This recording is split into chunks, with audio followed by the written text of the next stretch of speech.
de se compliquer, mais nous verrons ce qui lancera alors que les pilotes gagnent le tracé de Genk, la Home of Champions qui va à nouveau rugir au rythme des moteurs Yamaha X30 avec la catégorie senior, la catégorie reine qui prend possession du tracé. La grille départ, commençons d'ailleurs par la première ligne de cette grille avec en pole position, il s'agit de Wouter Berganu avec Sam van der Heyden à ses côtés.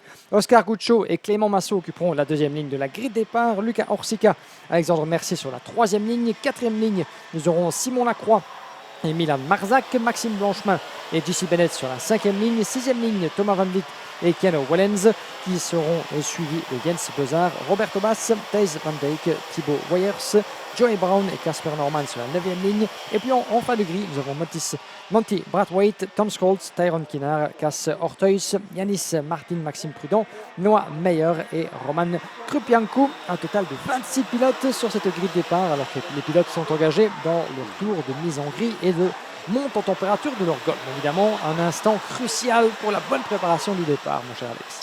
Yes, indeed.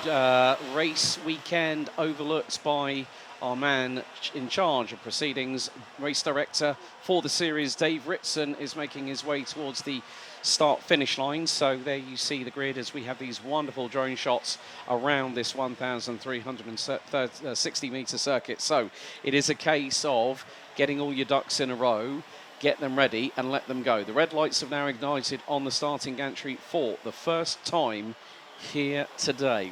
Of course, today and tomorrow, the focus is X30 Senior and X30 Junior. On Sunday, it will be Mini Rookie, X30 Senior Cup, Masters and Gentlemen. So the field will now start to make its way out of turn number 10 and head into Cafe Corner. There you see the wonderful drone shot as the driver's getting into the formation. And they're going to have to do it very quickly before the red line of no return, which is towards the entrance of the pit lane. And it is going to be a case of if they are not in position, our race director, Dave Ritson, will not let them go. We're about under starters orders here for Heat 1, E versus F. 9 X30 senior races here at the Home of Champions here on day 1 out of 2. The red lights are on the starting gantry. A few stragglers at the rear, but it is, for the first time here this weekend, revs up, lights on, lights are out, we're underway, and it's the charge down to turn number 1. And it's going to be neck and neck between Bergano and Van der Heyden as everyone makes their way through. A few bits of contact here or there there's a big old gaggle and a couple of carts being swatted up, and one's just been broadsided and has got one. That is a broken steering on the front right for the 259. Simon Lacroix again gets no luck at all, and that has curtailed his first race of the weekend. He's out before they've even got through the first half of the opening tour. Oui, malheureusement pour Simon Lacroix qui, cette première épreuve, a déjà fait une petite victime. Simon Lacroix qui n'ira pas au-delà du premier virage, effectivement. Il a mis pied à terre, malheureusement, le jeune pilote belge, qui va donc devoir rendre les armes de manière très très prématurée. Voilà certainement qui ne va pas aider sa cause, alors que nous bouclons déjà le premier tour. On rappelle que chacune de ces manches qualificatives dure 10 minutes plus un tour au chrono, comme vous le voyez sur la gauche. Et déjà un premier train de 4 pilotes et le changement pour le leadership avec Wouter Berganu. Vous allez voir à l'instant qui a plongé à la corde de Sam van der Heyden. Voilà le changement en tête de cette épreuve. Sam van der Heyden, Wouter Berganu. Oh, et contact à nouveau à l'approche de l'épingle du virage numéro 5. Et regardez qui prend la tête. C'est justement derrière Clément Massot au volant du Châssis TB4. Clément Massot, le numéro 268, en tête de la hiérarchie. Superbe passe d'armes là-bas, alors que ça se bat également pour la 3e et la 4e position. Eh bien, vous voyez que les pilotes de la catégorie senior n'attendent certainement pas le cap de la mi-course pour éventuellement s'échanger les positions. Ça continue de s'attaquer pour la tête, évidemment, avec Clément Massot qui a pris le meilleur, qui tente de la conserver au terme de ce tour. Et ces 4-là ont déjà creusé un fameux écart sur le reste du peloton à l'avantage de Clément Massot qui boucle ce tour en tête. Yeah, about to complete lap number 2, so Clément Massot for TB Kart leads the way ahead of Oscar Guccio. It's then Sam van der Heyden, Wouter Bergano, Alexandre Mercier, and up the inside goes Oscar Guccio to take the race lead on lap 3, turn number 1. But Clément Massot right in the wheel tracks, right up the rear bumper of the 242, who has made up 3 positions as they go through turn 5. Bit of a dive bomb a little bit further back. That was the 225. I think, or the 2.35 with CJ Bennett going through.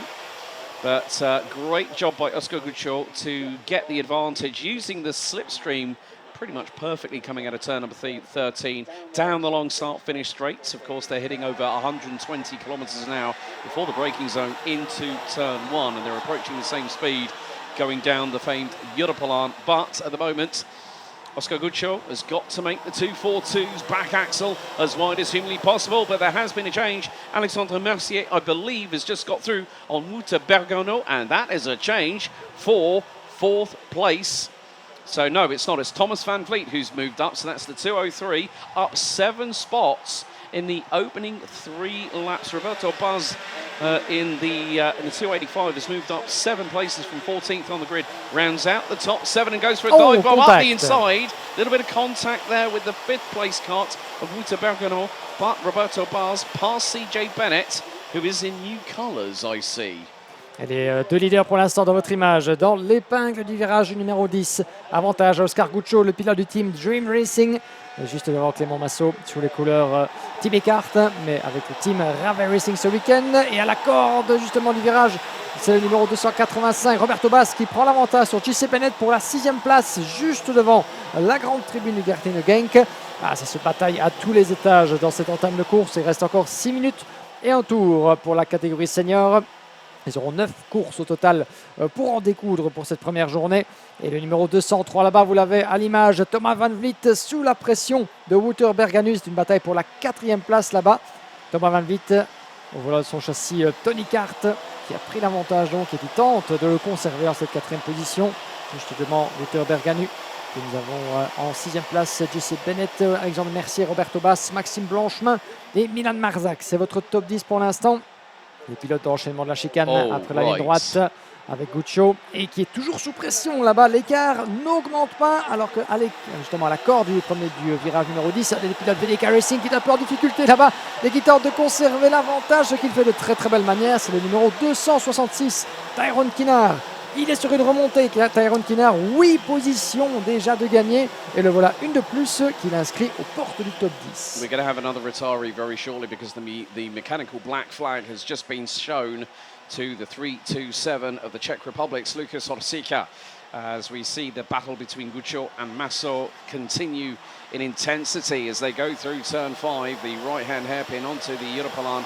We are past the halfway point of this race, and these two have pretty much been inseparable. They go through turns 5, 6, well, they go through 6, 7, 8, 9, now into the left-hand hairpin at turn 10 at the midpoint of the circuit. Now the run down at high speed. They're going to turn it right through Cafe Corner. You can see the grandstand just off of the à la carte brasserie starting to fill up as everyone's getting that noise, that smell of fuel, burnt fuel, and also scrub rubber.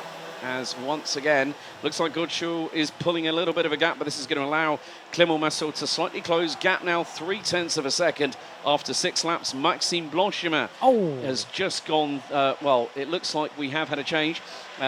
Yeah, that is Sam van der Heyden past Thomas Van Vliet. Change again for 3rd position. Wouter Bergano is not too far behind. CJ Bennett in new colours. He's running on a Cosmic chassis now because he's running under his own brand. CJ Bennett Racing, of course, aligned with Victory Lane. Last year has decided to make a change for himself and going under his own nomenclature, so thereby it gives him an opportunity to say, right, okay, I know what I need to do. And sometimes these things happen where you stay with an established team like Victory Lane for a few years, you then decide to go on your own. So it just goes to show that even in karting, you can be a big player as a solo operative against big teams. Absolument, c'est toute la pureté, évidemment, tout ce qu'on aime dans le karting de compétition. C'est David contre Goliath parfois entre certaines des plus grosses structures et aussi des indépendants comme JC Bennett qui choisissent de tenter l'aventure avec leur propre structure, leur propre châssis ou en collaboration avec d'autres manufacturiers. Le numéro 250 qui vient de se faire chipper une place, semble-t-il plus loin dans la hiérarchie. On y reviendra, à moins qu'il s'agisse de Keno Wellens qui va se faire doubler par Casper Norman. On y reviendra. Mais l'écart en tête a tendance à légèrement grandir. 3 dixièmes entre ces deux-là. Toujours à l'avantage de Oscar Guccio. Clément Massot qui s'accroche tant bien que mal virage après virage. Évidemment, il parvient à se maintenir dans le rythme du leader. Ces deux-là tournent en 55.1. Donc il n'y a pas encore de péril à la demeure dans le cas de Clément Massot qui maintient cet écart sous la coupe des 3 dixièmes. Le tout évidemment c'est de pouvoir se maintenir suffisamment proche pour pourquoi pas porter les stockades, faire la différence dans le dernier tour, pourquoi pas.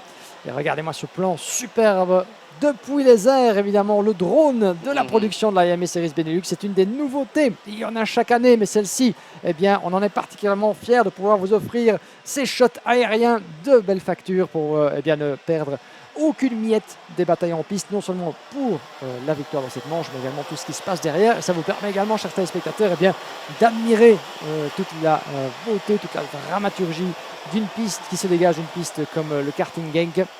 Toute l'étendue. Vous pouvez d'ailleurs distinguer dans le coin de votre image que le karting de Genk n'est pas la seule piste où on peut pratiquer les sports mécanisés ici dans cette partie du pays, puisque nous avons également une piste de motocross, une piste de karting 4 temps, une piste même de voiturettes miniatures. Donc c'est un véritable parc de pratiques sportives, de pratiques des sports mécaniques que nous avons ici, dont bien sûr la Home of Champions et eh bien, la cerise sur le gâteau. 1 minute 30 restante, Alex, et on le disait, un écart de 3 dixièmes qui se maintient à l'avantage de Oscar Guccio, mais Clément Massot pourra-t-il faire la différence? Keep your eyes on Sam van der Heyden, a little bit of contact further back involving Alexandre Mercier and Maxime Blanchiment in the battle for 7th position at the moment. Sam van der Heyden is catching the two in front. The timer is counting down, however, the gap between first and third is around about 1.6 seconds at the moment, so we are on lap number 10 of this race, and Oscar Guccio goes purple in the opening sector, so trying to keep Clément Massot at bay. Clément Massot has really started to, in the first couple of rounds of this season, has really come alive on the TV card. Of course, Eddie Goldstein now in a team manager capacity. He's concentrating on shifter kart efforts this year with the factory outfit as we go on to the penultimate lap of this race. 1 + 1 more lap here, and Guccio keeps that gap at around 0.3 of a second. A little bit of a battle further back. I think it might have been that is Wouter Bergeron that is leading the charge for fourth. He's got past Thomas Van Vliet, and CJ Bennett, the Irishman, is closing in on the pair in front, so this could be a really good scrap in the dying stages of the race for fourth, fifth and sixth. Maxime Blanchiment, Roberto Bas and Alexandre Mercier battling over 7th position. Meantime, our leaders come through turn 10 for what will be the penultimate time. And Oscar Guccio showing good account of himself in this early phase of the competition here for round 3. He is definitely making sure that everyone else is going to be put a little bit on notice here as we go on to the last lap. C'est la dernière tour ici à Genk pour cette première manche de week-end par X30 Senior. So still the gap is 0.3 of a second. Guccio has done a really good start out of the blocks, but Massot is not letting him breathe. Dernier tour et quelques virages restants donc pour pouvoir résister de la part d'Oscar Guccio. Clément Massot qui semble s'être résigné peut-être à aller chercher la victoire dans cette première manche. Il y en aura encore plusieurs disputées entre aujourd'hui et demain. Pourrait-il encore profiter éventuellement d'une petite opportunité qui pourrait se dessiner? Pourquoi pas dans l'enchaînement du 3e secteur, l'épingle du virage numéro 10. Il reste sagement derrière et je crois qu'il ne va pas tenter le diable dans ces quelques derniers virages. Se contenter de la 2e place, c'est évidemment la 2e meilleure manière de débuter un week-end. Mais Oscar Guccio en tête aura fait le job de se porter juste devant, au devant du peloton et de garder l'avantage sur Clément Massot jusqu'au bout. So, round the final corner, Oscar Guccio takes the checkered flag and wins the race, starting from the inside of the second row of the grid. Ahead of Clément Massot by 0.3 of a second. Sam van der Heyden from the Netherlands, leading a trio of Dutchmen across the line with Wouter Bergeron and Thomas Van Vliet rounding out the top 5 drivers. Van Vliet started 11th. CJ Bennett from Ireland rounds out the top 6, having started 10th on the grid, ahead of Maxime Blanchiment, who started 9th. Roberto Bas started 14th, ends up 8th ahead of Alexandre Mercier and Milan Marczak, who rounds out your top 10 finishers. 11th from Denmark, Casper Norman for KCR Racing, started 18th, finished 11th ahead of Keanu Vellens. Joey Brown making up 4 places to finish 13th ahead of Tyrone Kinad, who started 21st on the grid and finishes 14th ahead of Monty Braithwaite, with 2 Brits in the top 15. Braithwaite starting 19th, finished 15th. Noah Meyer from Denmark rounds out the top 16, having started 25th, ahead of Yanis Martin from Morocco. Kaz Ordhaus, Jens Bozart, Maxime Prudhomme, Thijs van Dijk, Thibaut Weijers, Tom Scholz and Roman Krupianko from Germany rounds out your finishers. 24 made it to the checkered flag, with Lucas Horsika getting the mechanical black flag on lap 4, and unfortunately with damaged right front steering, it was a drama already for Simon Lacroix. The 259 for RSD Karting would be eliminated on the opening lap, but Oscar Gucho sets the wheels in motion here at Karting Genk as becoming the first heat winner in X30 Senior. Heat 1, E versus F. So a pretty steady start, but a bit of a calamity-filled start, first lap, where drivers were jockeying for real estates here at the home of champions. There you can see on your screens at home new graphics as well to accompany us here at Yame Series Benelux. The coverage has really stepped up since the opening round of the season back earlier on this year, where I was in the welcome company of Thomas Bastin, who made his return to the championship for his only appearance this year. But it was well worth the wait. He's been very, very busy this season, as Thomas Bastin, of course, will have Simon Merguet returning for the final round of the championship season in the first weekend of October. But that as Gucho picks up the win in the first heat of the weekend in X30 Senior.